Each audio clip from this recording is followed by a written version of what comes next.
Halatang-halatang pinakikilig lang ni Paolo Abilino ang mga fans ng Kim Pao. Pero ramdam naman na walang ka-sweet-sweet si Paolo Abilino kay Kim Chiu. Nagsasama lang sila palagi ni Kim dahil nga may serye silang malapit nang ipalabas, ang What's Wrong with Secretary Kim. Kahit pa ulit-ulit mo panoorin ang kanilang mga duet, wala talagang kakilig-kilig. Ewan ko ba dito sa mga Kim Pao, binubuo ang love team, wala ngang ka-chemistry. Ang ibig ko ito, sana ibigay mo. Ibubuhos ko ang buong puso ko.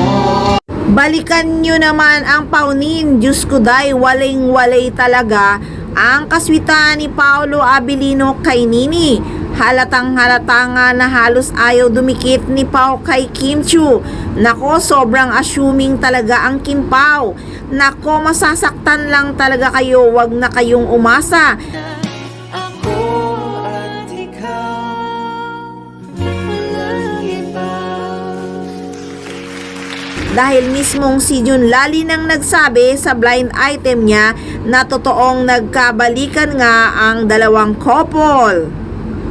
Dahil mismong si Jun Lalin ang nagsabi sa kanyang blind item na totoong nagkabalikan ang dalawang couple na ito na napabalitang hiwalay na hindi man umaamin sa tunay na relasyon.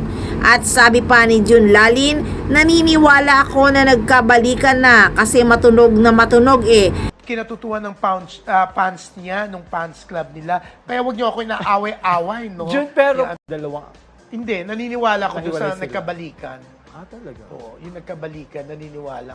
Kasi maugong Oo. Nako, kaya wag ngang ipilit ang Kim Pao na nakakakilig. Kilabutan nga kayo dahil ang Paunin ay nakakamatay at nakakaihi sa kilig. At sa totoo lang, hindi pa nakapag-move on si Kim Chiu kay Sian Lim. Kaya respeto nyo naman ang feelings ni Kim Chiu. Huwag nyo gawa ng storya na sila na agad ni Paolo Abilino. Hindi ganon si Kimi, kaya manahimik mga Kim Pao. Huwag ipilit dahil Paunin is forever. Baka maihina lang kayo sa inggit. Maghintay lang kayo. Huwag umasa sa Kim Pao dahil walay talaga. At hindi pa kakawala ni Paolo Abilino si Janine Gutierrez. Kasi nga marrying type si Nini. Kaya kung nagbalikan, may kasabihan, love is lovelier the second time around. Gets nyo? Kaya abang-abang mga Kim Pao fans sa ayuda ng Paunin dahil malapit na yan. Kaya tutok lang kayo dito lang sa Maarteng Machika.